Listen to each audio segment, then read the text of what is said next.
Jadi ini ebook JLPT Mastery-nya udah beres, barusan gue udah beresin.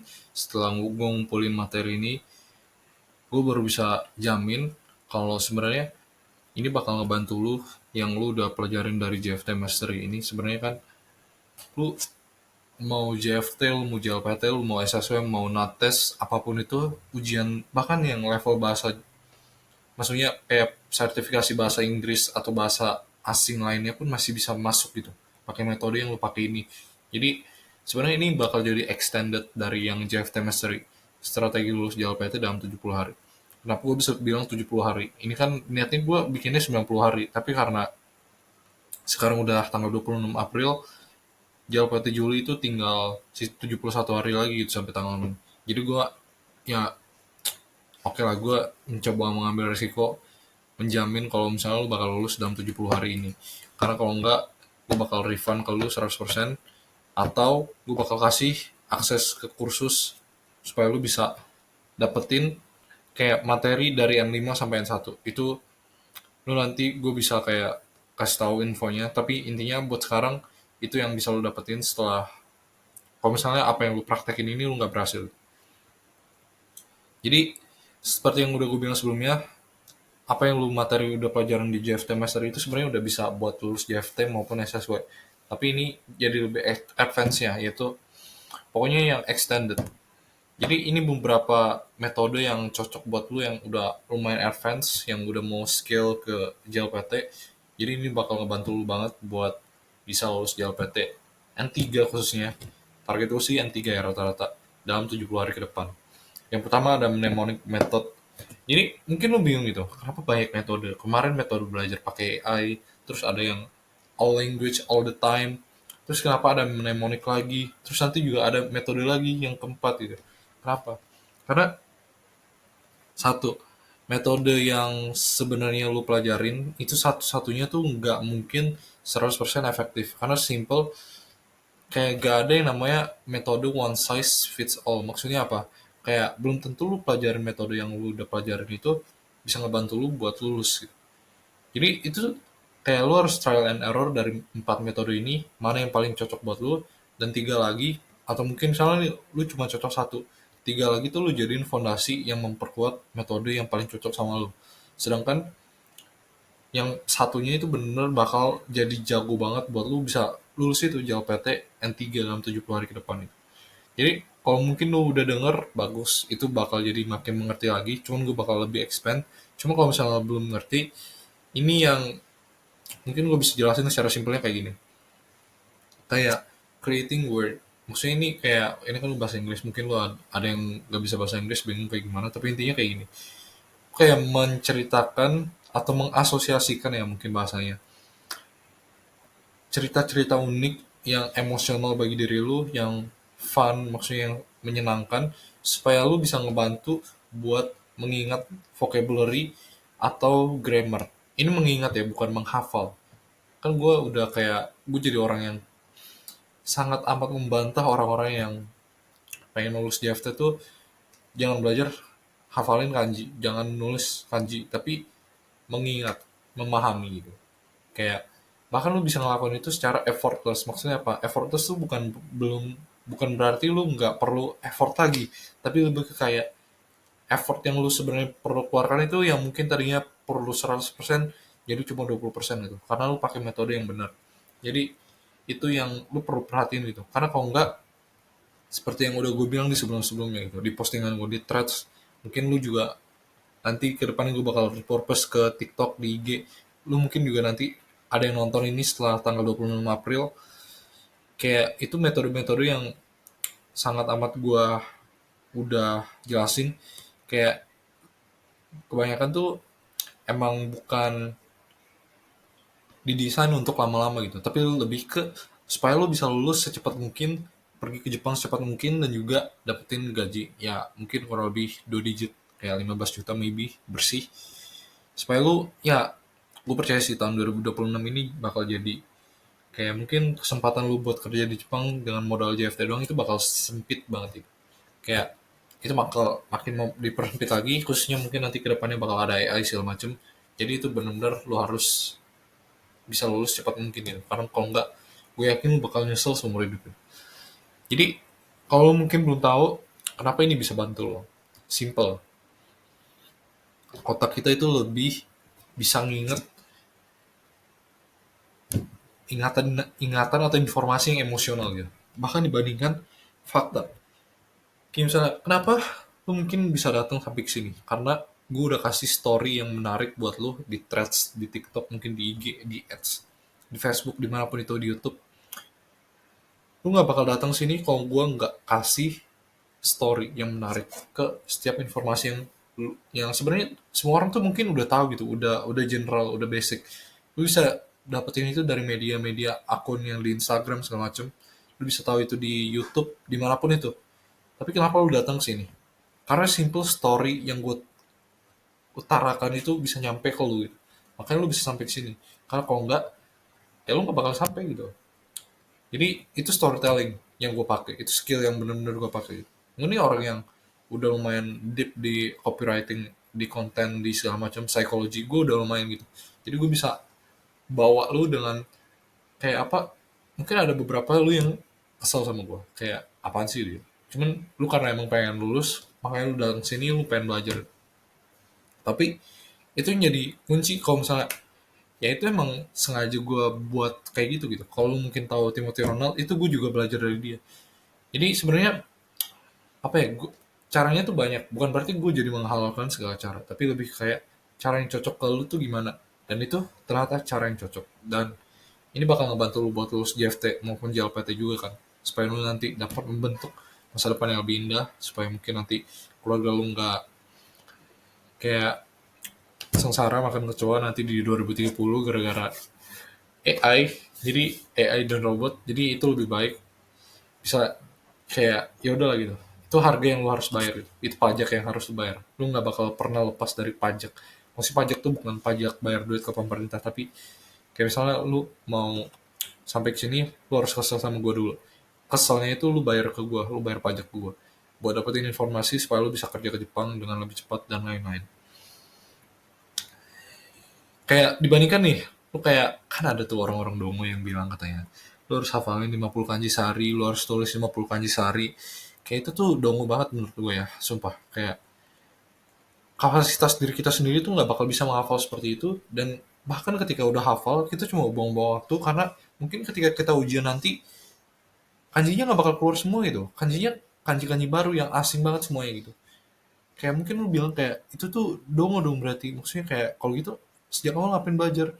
Kayak nggak gitu juga, tapi fokusnya tuh kayak gini, kayak kita tuh lebih fokus buat konsumsi Kotoba sebaik mungkin, tapi bukan cuma sekedar konsumsi melainkan dipahami gitu.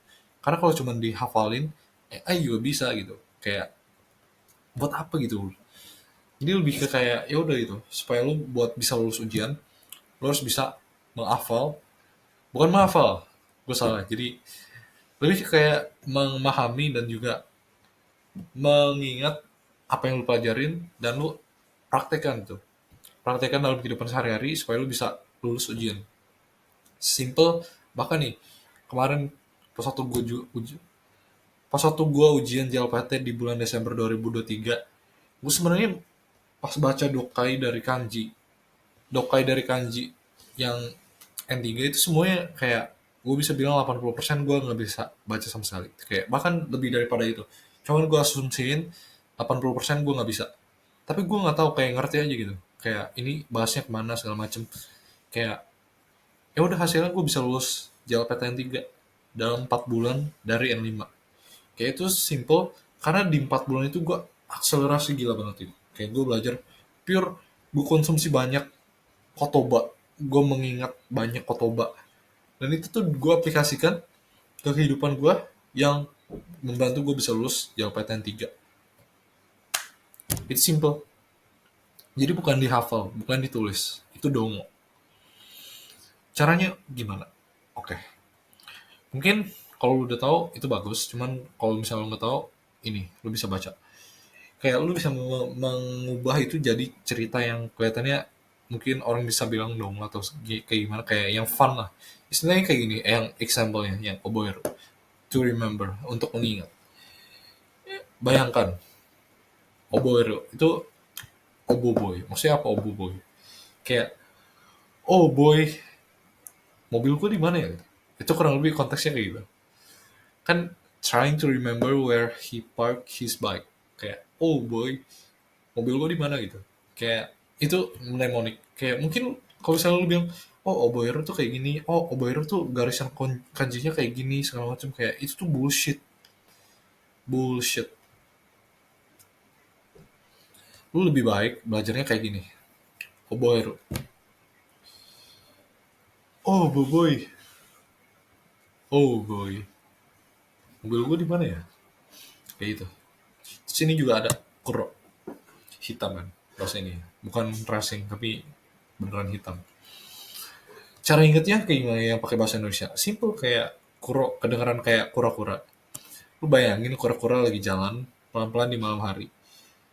Kan kura-kura kan warnanya agak gelap gitu kan. Mungkin ada yang warna hijau atau apa gitu. Tapi kalau misal malam itu kelihatannya gelap gitu, hitam karena malam-malam. Kura-kura, kuro, kuro-kuro, gelap hitam. Make sense, right? Ini tuh yang bener-bener metode ini tuh bener-bener advance itu. Lebih baik lo pakai buat misalnya setelah lo belajar dari JFT Mastery. Kayak itu tuh simple banget, tapi gue yakin ini bakal ngebantu lo buat bisa lulus JLPTN 3. 70 hari lagi. Ini ada contoh tambahan, gue gak bakal jelasin satu persatu, tapi lu bisa pelajarin nanti lewat docs ini. Gue bakal kirim filenya nanti. Ini biar kayak ngelatih lu dapat sense-nya buat bikin imajinasinya tuh kayak gimana. Nanti setelah itu lu bisa aplikasikan ke pelajaran-pelajaran yang lain yang lu temui. Oke, mungkin nanti bakal banyak gitu, karena kanji tuh banyak, kotoba tuh banyak. Makanya itu tuh dongo gitu, yang ngafalin kanji satu persatu. Itu dongo. Lebih baik hafalin per kotoba gini, setidaknya lebih sedikit lah dibandingkan kanji. Lu bayangin kanji tuh nggak bisa dipakein mnemonic.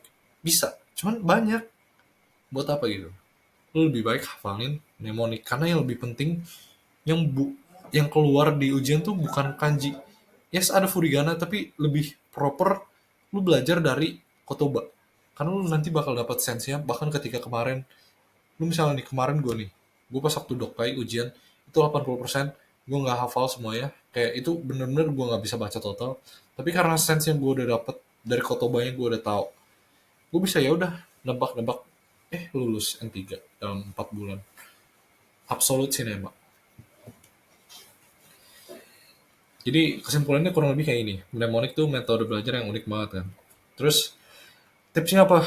Ya kayak tadi, semakin aneh yang lu asosiasikan, lebih nempel kosakata yang lu pelajarin. Ini mungkin kelihatannya masih basic, tapi sebenarnya ini juga bisa di-apply ke advance, cuman mungkin lebih ruwet lagi cara pemikirannya. Dan ini ngejelasin supaya lu dapat konteksnya dulu dari basic. Lu bisa, ya mungkin nanti lebih dipelajari lebih dalam, supaya lu bisa apply itu dan sesuai tesis dan premis dari alat metode itu, belajar satu kali, langsung lulus ujian, dan nempel selamanya. Alright. Terus yang kedua ada asosiasi kata, sinonim dan antonim. Oke, terus apa? Jadi ya simpel, kita harus menghubungkan antara satu kata dan satu kata yang lain melalui sinonim dan antonim. Kalau misalnya lu udah bisa berhasil ini, lu bakal bisa kayak secara otomatis, kalau lu mikir hitam tuh apa, antonimnya putih. Putih apa, hitam. Terus misalnya apa, berat, ringan. Terus misalnya apa lagi? Pokoknya kayak yang mungkin furui, atarashi. Itu yang lama jadi baru. Kayak mungkin kelihatannya simple banget. Emangnya works kayak, masa simple itu sih? Tapi sebenarnya kita tuh bener-bener terlalu mikir kayak yang nongol. Maksudnya dalam artian kayak gini. Kenapa kita harus memperibet diri kita sendiri ketika kita bisa melakukan itu secara simple? Karena gue nonton videonya si Timothy Ronald yang dia bilang katanya dia tuh dulu pas waktu investasi di umur 16-an atau 17-an, pokoknya pas waktu baru-baru sebelum dia sekarang punya triliunan di kripto, dia tuh bener-bener kayak bikin ribet segalanya gitu buat investasi saham. Tapi sekarang dia di investasi kripto, dia bisa hasilin triliunan, itu karena dia melakukan hal simple. Jadi ini triliuner sendiri aja ngomong kalau buat bikin duit aja bisa dari hal sesimpel. Kayak lu nggak perlu ribet-ribet gitu. Kayak triliuner sendiri aja simple. Ngapain lu harus ribet-ribet itu? Terus sebenarnya juga ini karena di JLPT juga di level N4 dan N3 mereka tuh sering ngetes apa ya kayak kotoba yang sama dan antonim dan sinonimnya juga, jadi kayak ini tuh bener-bener kayak one shot to kill, kayak mass kill. Kalau misalnya lu main PB lu tau lah kayak sekali nembak lu kena dua, ngebunuh dua orang, kayak mungkin sekali dayung 20 terlampaui satu apa lu punya satu peluru nembak dua burung di saat yang bersamaan. Jadi mungkin lu bingung cara pakainya gimana dong kalau gitu. Well ya, simpelnya gini. Setiap kali lu belajar kata-kata baru, kosakata baru, langsung tanya ke diri lu sinonimnya apa, antonimnya apa. Misalnya ini atarashi. Sinonimnya apa? Shinki. Antonimnya apa? Furui. Simple.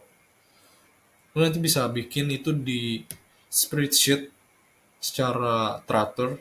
Gue bakal bikin nanti, lu bisa cek filenya, gue bakal kirim di saat yang bersamaan juga. Terus ada tips. Ini tips yang ya udah ya. Orang orang banyak udah kayak ya gue tahu itu bisa dipakai tapi sebenarnya nggak dipakai, itu dong banget. Sebenarnya ini bisa dipakai gitu. ChatGPT itu gampang banget, kayak bikin hidup lu jadi super duper gampang. Sumpah. Kalau lu mau jadi manusia yang superior, lu harus manfaatin AI. Karena kalau enggak lu bakal nyesel seumur hidup. Kayak itu bener-bener bikin hidup lu jadi super duper gampang banget, gila. Kayak gue kebayang sih orang-orang dulu nggak punya kesempatan buat belajar pakai ChatGPT. Itu like what the fuck man. Terus ada ini juga space repetition plus RI method. Masih ada metodologi, iya bener kan kata gue yang tadi gue bilang. Gue ada metodenya. Ini yang keempat, ini yang terakhir metodenya. Atau mungkin nanti ada metode lain, cuman metode 4 ini bakal ngebantu lu buat bisa lulus JLPT N3 dalam 40 hari. Gue jamin. Sebenarnya kan space repetition kan lu udah belajar di JFT Mastery kan. Kayak tentang cara lu bisa apa ya, mengingat apa yang lu pelajarin supaya nggak sia-sia gitu aja kan. Cuman gue baru ada ketemu lagi combo yang tepat. RI method. Apa tuh RI method? Reiteration. Gue belajar juga ini dari Timothy Ronald dan ternyata ini bisa di-apply ke bahasa. Kayak gini. Reiteration kan sebenarnya kayak mengulang, mengekspos lagi kayak supaya lu bisa tahu satu konten tapi dalam format yang berbeda. Contohnya apa? Listening, reading, speaking, writing. Kayak mungkin lu ada yang taunya space repetition cuma di flashcard gitu. Tapi sebenarnya space repetition tuh bisa dari listening, bisa juga dari speaking, bisa juga dari writing. Gue emang gak ngajarin lu supaya buat bisa writing. Cuman writingnya tuh lebih ke writing yang digital, yang di HP. Misalnya lu tulis di spreadsheet. Kayak lu nulis itu kayak buat bisa hafal gitu. Tapi itu bukan nulis kanji yang kayak orang dongo itu selama berhari-hari 50 kanji per hari gitu. Kayak itu tuh dongo menurut gue ya. Kenapa harus kayak gitu? Kenapa nggak nulis yang di ini aja? Kenapa nggak cuman satu doang aja? Misal kayak apa, reading doang. Simple. Memori lu bakal lebih ini, lebih paham gitu. Setiap kali lu menyentuh informasi yang sama dalam angle yang berbeda, dalam point of view yang berbeda. Contohnya apa? Ya, mungkin lu tahu si Timothy Ronald atau siapa lah. Pokoknya mungkin gue bisa bilang dari Timothy Ronald. Dia kenapa bisa kelihatannya jago banget, kelihatannya pinter banget? Karena dia fokus di satu hal, di finance, di crypto. Kayak mungkin kelihatannya dia menguasai banyak kayak history segala macam, maksudnya sejarah dan lain-lain. Tapi sebenarnya itu tuh satu kesatuan nih. Cuman dia angle-nya berbeda. Angle-nya dari apa? Angle-nya dari pemerintah. Angle-nya dari investasi. Angle-nya dari apa? Lu orang miskin. Angle-nya dari ada orang kaya. Angle-nya dari apa lagi coba? Banyak banget ya. Kayak mungkin kelihatannya dia cuma bahas satu orang, satu hal doang. Propaganda dia yang dia itu satu doang gitu. Tapi sebenarnya yang benar-benar bikin dia kayak jadi fenomenal banget itu karena dia bisa bahas satu hal dengan 1000 angle yang berbeda. Lu bayangin. Dan itu yang bikin dia bisa menguasai topik dia dan jadi jago banget gitu. Orang-orang tuh jadi bahkan pengen ketemu dia kan. Itu karena dia pinter banget, super super duper pinter. Jadi dibandingkan cuma lu kayak melakukan 1.000 hal cuma satu kali, lu melakukan satu hal 1.000 kali, ini udah klise gitu. Bruce Lee bilang kan, lu harus lakuin bukan, dia lebih takut sama orang yang ngelatih satu tendangan 10.000 kali dibandingkan 10.000 tendangan yang berbeda tapi cuma sekali. Dan itu tuh bisa diaplikasikan ke multiple platform, multiple channel. Maksudnya bukan cuma di crypto kayak Timothy Ronald, bukan cuma, mungkin kalau lu tahu kayak bisnis, bagi beberapa youtuber bisnis yang lu tahu, gue nggak tahu siapa sih, mungkin juga kayak ya Bruce Lee tadi, bela bela diri, terus lu bahasa juga di sini bisa, semuanya bisa, multiple channel. Jadi mungkin kalau cara pakainya kayak gini yang gue itu ya, menurut gue ini cocok banget. Lu bisa kayak disesuaikan lagi, cuman menurut gue yang paling efektif tuh kayak gini. Lu belajar materi baru kayak gini, terus lu nanti bikin spreadsheetnya. Gue bakal bikin template-nya aman, lu tinggal copy aja nanti. Terus apa, lu materi baru, terus lu review besok, terus lu review lagi 3 hari lagi tapi dalam format yang berbeda, review lagi dalam 7 hari dalam format yang berbeda. Terus sebelum ulangan juga lu review lagi, cuman reviewnya benar-benar skimming. Kalau ini review yang oke lah, nanti lu masih bisa perpanjang sesuai konteks, cuman buat sekarang lu bisa kayak pahamin dulu. Tapi again, waktu lu jangan disia-siain banget di kayak review di satu materi doang. Lu harus kayak bener-bener full speed, manfaatin speed, money money love speed gitu. Jadi lu bener-bener harus cepat mungkin pakai skimming. Lu nggak kayak, menurut gue orang-orang yang mikir kalau misalnya dia lupa bahasa Jepang ketika dia udah pelajarin selama 3 jam 4 jam, menurut gue itu dongo gitu. Kenapa lu mikir lupa itu adalah hal yang jahat banget buat lo? Maksudnya apa? Kayak sebenarnya orang-orang, semua orang di dunia ini itu mereka lupa apa yang mereka pelajarin 1 hari. Kayak itu tuh bahkan udah kayak beberapa persen tuh, sebagian besar udah lupa. Kenapa lu mikir itu tuh hal yang bersalah sehingga lu buang-buang waktu nge-review satu materi doang secara kayak berulang-ulang gitu. Kayak misalnya nih, lu review materi N5. Ya udah gitu lu stuck di sana selamanya. Gara-gara ih gue belum hafal-hafal nih, kayak gimana nih? Kayak dongo. Padahal apa tujuannya tuh buat ujian kan? Ujian tuh apa? Ujian tuh bukan hafalan. Ujian tuh ngerjain soal. Jadi please lah, jangan buang-buang waktu lu buat ngehafal. Waktu lu tuh harus di-spend buat latihan soal. Kebanyakan waktu lu harus dibuat maksimalin ke latihan soal. Simple. Terus ini, sebenarnya review. Kan udah simple ya. Review ya tinggal review. Tapi sebenarnya review tuh bukan sekedar asal review.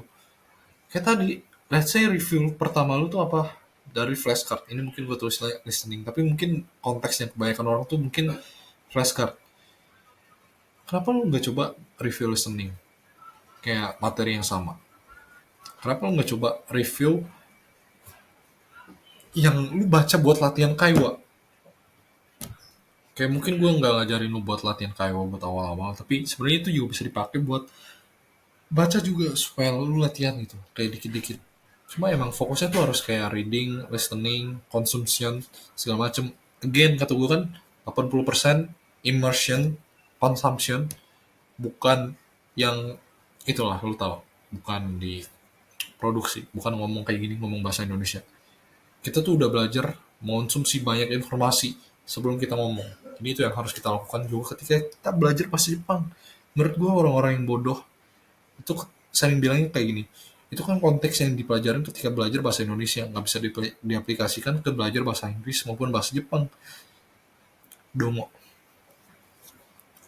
Fundamentalnya sama bos, belajar bahasa Inggris, belajar bahasa Jepang, belajar bahasa Yunani, belajar bahasa Mandarin, belajar bahasa Ibrani, fundamentalnya sama gitu.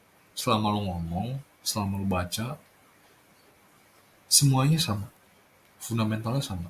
apa yang lu udah pelajarin di belajar bahasa Indonesia, apa yang lu udah pelajarin mungkin lu kalau dari daerah-daerah Bandung, Bogor, Jawa Barat segala macem buat belajar bahasa Sunda, lu juga bisa apply ke bahasa asing, bahasa Inggris, bahasa Jepang. Apa yang lu udah apply ke belajar bahasa Jawa mungkin secara nggak langsung itu juga bisa apply ke bahasa Inggris, bahasa Jepang. Simple.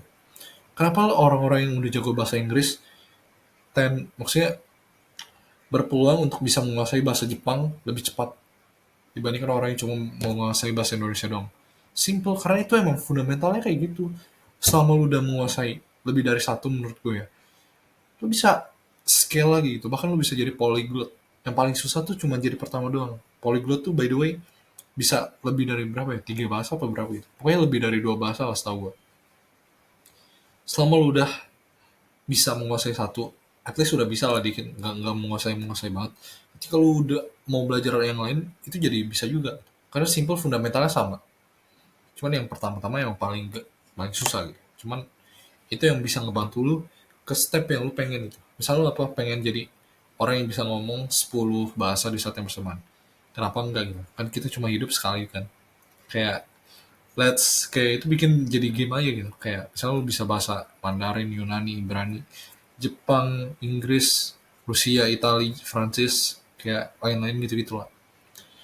Fundamentalnya sama, simple gitu. Jadi itulah. Lu juga harus kayak ini nih yang benar-benar harus dipakai juga. Kayak ini bisa diaplikasikan ke beberapa konteks yang berbeda. Misalnya apa? Ketika lu bahas oboe, misalnya lu lagi bahas oboe, lu pakai grammar apa gitu. Lu harus pakai ke beberapa konteks. Misalnya apa? Oboeru ketika lu lagi jalan sama cewek lu mungkin, terus lu tiba-tiba kayak, oh besok ternyata hari ngedate gue sama dia. Gue baru inget, gue ternyata hampir lupa gitu. Gue saking sibuknya kerja, gue lupa kalau misalnya besok gue harus ngedate sama dia. Itu satu. Terus apa? Oboeru buat ujian. Gue harus mengingat untuk bahasa Jepang ujian, tapi gue nggak tahu caranya kayak gimana. Misalnya dia mencari tahu, ini menanyakan ke orang lain yang udah bisa lulus N1 dalam 9 bulan, let's say. Dia mau ujian JLPT N5 di bulan Juli ini. Dia bingung cara mengingatnya kayak gimana. Dan dikasihlah tipsnya. Terus ada lagi apa misalnya, oh ternyata besok hari Minggu, tanggal 27 April. Gue baru ingat, kalau besok tuh, ya udah hampir seminggu, udah Paskah. Gitu. Jadi, oh nggak kerasa ya, udah lewat gitu. Konteksnya bisa dipakai kayak gitu, dan itu bakal bisa bikin kita lebih ngerti ketika belajar bahasa Jepang. Bahasa yang lain pun sama. Konteksnya harus dibikin banyak, supaya kita tuh dapat banyak bank vocabulary lah istilahnya. Ya ini gue punya final message. Mungkin kelihatan JLPT itu lebih susah dibandingkan JFT. Kayak bahkan ketika lu udah pelajarin ini, gue nggak jamin lu bisa kayak langsung jago lulus 70 hari. Oke, gue jamin, tapi gue nggak ngejamin juga. Maksudnya apa? Ya udah gue bisa bacot sampai sekarang udah 30 menit udah hampir. Cuman kalau misalnya lu nggak belajar juga, itu sia-sia, cok. Jadi menurut gue dari 3 teknik ini, dari 4 metode yang lu udah pelajarin, itu benar-benar bisa lu pakai buat lulus JFT gitu. JFT udah pasti lah, kan ini JLPT Mastery. Terus dari pelajaran yang udah lu pelajarin di JFT Mastery, fondasinya lu udah dapet kan. Nah, lu udah upgrade juga nih di JLPT Mastery. You will massively increase your chance of passing even with only 71 days left. Lu bakal lulus cuy, selama lu apply. Lu jangan jadi kayak orang kurang ajar yang maksudnya kayak lu cuman baca ini, nonton video ini 30 menit, terus lu nanti ke depannya dalam 70 hari ke depan, atau mungkin lu kalau misalnya nontonnya lebih dari tanggal 27, Lu mikir kayak, ih kok gue nggak lulus, padahal lu sebenarnya cuma nonton ini doang, terus lu nggak belajar gitu, lu kurang ajar gitu. Kayak bahkan gue bukan Tuhan coy, gue bukan kayak simple lu bisa lulus N1, enggak coy, lu masih tetap perlu melakukan ini sendiri. Gue ngejamin lu bisa lulus, tapi gue nggak ngejamin kalau lu lulus, kalau lu nggak lulus gitu. Maksudnya apa, kayak ya udah lu harus ngelakuin yang apa, jadi diri lu sendiri lah. Gue udah kasih 100% loh, gue udah baca 30 menit. Lu bakal mau ini nggak, kasih 100% juga nggak? Kayak ya udah gitu, lu harus lakuin ini. Master vocabulary and grammar first. Maksudnya apa, bukan di hafal, bukan ditulis kayak orang dulu gitu, tapi di master, dipahamin. Oke, okay? Terus yang kedua, practice question daily, latihan soal. Surround yourself with Japanese, pakai metode all language all the time.